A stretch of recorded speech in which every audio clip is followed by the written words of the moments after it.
I still remember. This bath that overlooks the entire palace was built by the Council of Elders 900 years ago.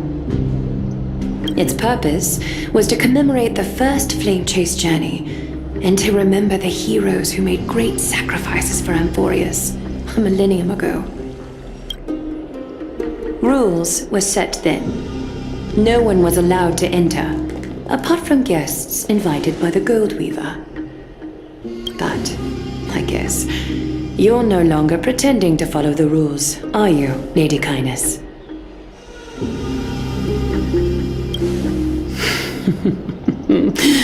Aglaea, Aglaea. You ageless witch, hiding behind a divine facade to deceive mortals.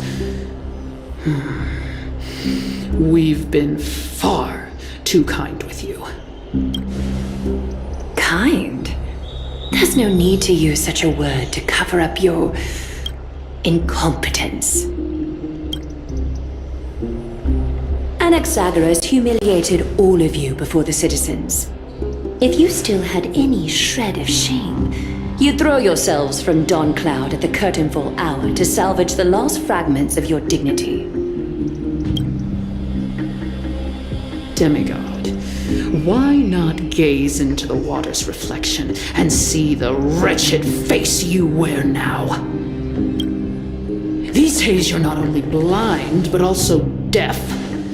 The cleaners were born for this moment. When all orders, rules, and laws fail to restrain you, it's time for the dagger to pass judgment. If you're in such a hurry, give it a try. Going toe-to-toe with a demigod? We're not that foolish. The dagger isn't at your throat, but...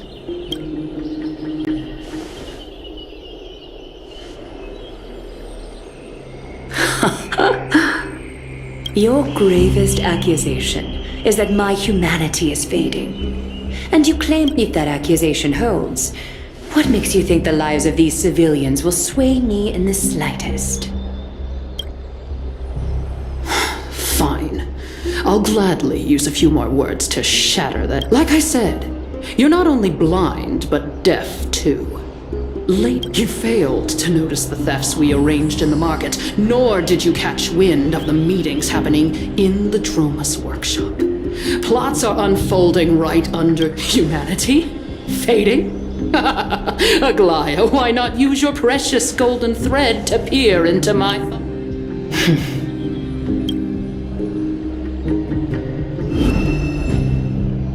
In this moment, I only regret not being more ruthless. Because you're evil. You finally figured it out. You have grown dull. I've been... I want you to have this knucklebone talisman, Big Sis. I hope it brings you luck every day. That girl who can't speak or hear. What if she accidentally lost her eyes? You know better than anyone what it feels like to lose your sight. Imagine if 1,000 years ago you, already blind, had also lost your voice and hearing in your youth. Would you still have become the Aglaea you are today? Look at those broken, pleading eyes. How disappointing.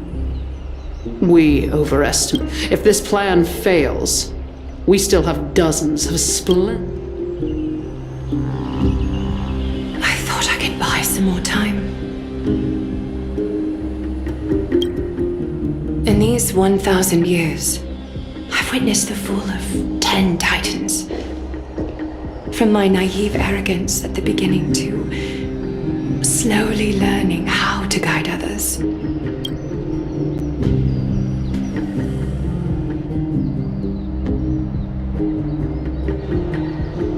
Now, it's time to let go.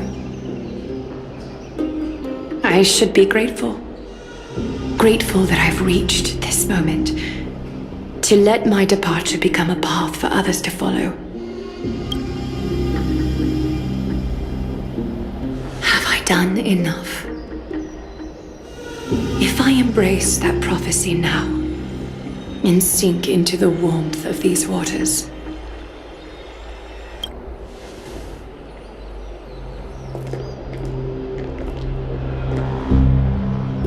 will the wandering wind stop to mourn me, Cyphra?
Phainon, my humble student, my trusted colleague. As I write this, you are locked in a battle of words with the Council of Elders, fighting for the survival of the flame-chased journey on a battlefield where the smoke of war is invisible. I deeply regret and feel guilty for hastily pushing you and the Trailblazer into the debate. But please forgive me. At that moment, I could not afford to show any sign of weakness before you, as it would have crushed your morale. I considered the debate a routine affair, assuming I could win merely with the support and experience we'd accumulated over centuries.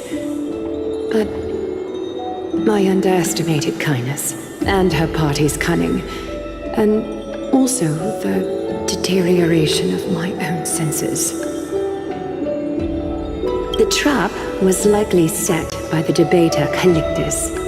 He had prepared a severed golden thread in advance, revealing it to the public when Kindness was faltering in the debate. He claimed I was reading everyone's thoughts with the golden thread to cheat in the debate.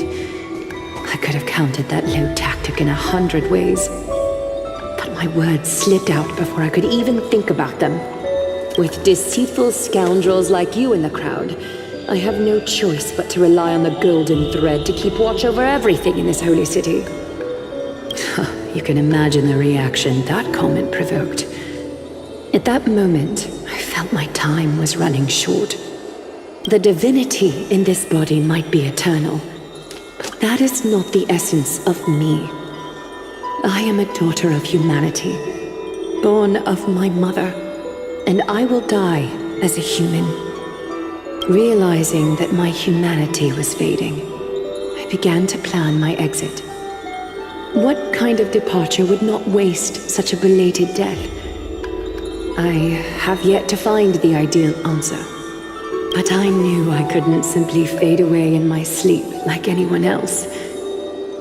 The serpents have always lurked in the darkness, terrified of their heads being cut off by the golden thread. If my departure were to be calm and uneventful, it would only lead to a swarm of those serpents emerging from their nests. Regrettably, a peaceful death is a luxury I cannot afford. I must feign weakness deliberately to make those serpents lose patience and act rashly. Just as they think they've struck and sunk their fangs into my heels, that's when I'll strike back. igniting the final blaze to burn away the threats hidden in the shadows.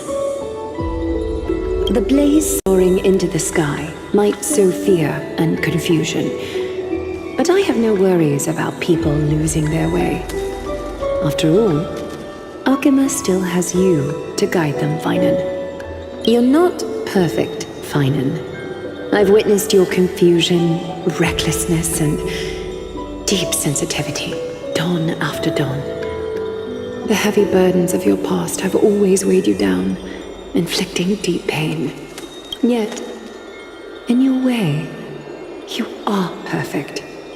You embrace everyone's imperfections, always ready to find the precious qualities hidden beneath their rough exteriors. Unconditionally, that might be what sets our Sky Father Kefili apart from other deities. They recognize the imperfections in their creations, yet still choose to shine their light on them, offering protection with unconditional love. Phainon, while you zealously pursued strife, believing it to be your destined path, from the very beginning, my thoughts have never changed. You are the destined world-bearer of Emphorius, the gate to Emphorius's future.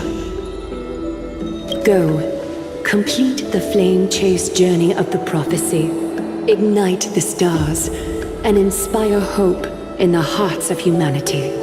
I will be waiting at the end of the West Wind, looking forward to the miracle you will create.